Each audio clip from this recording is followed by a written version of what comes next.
masoor lentil.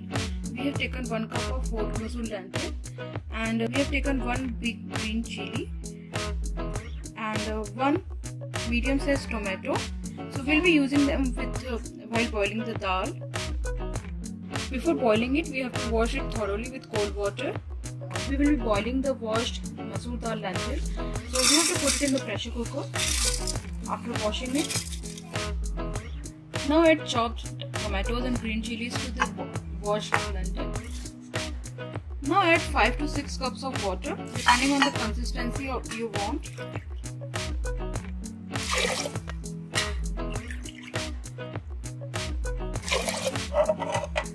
Add salt as per your taste.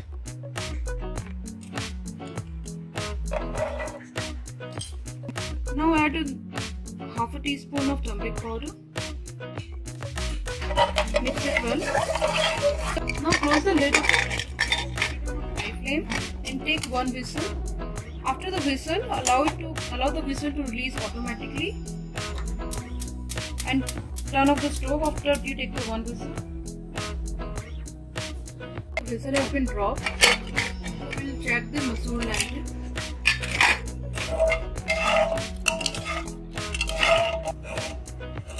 As you can see, the masoor lentil has been cooked nicely. Now we will be frying the masoor lentil.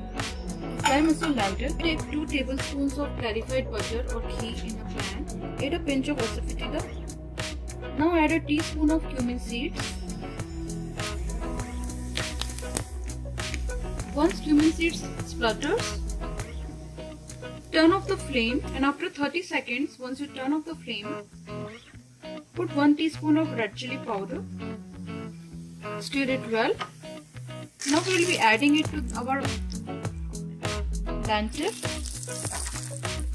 So we will be adding the tadka on top of the lentil, and it really gives a nice flavor and taste to the lentil.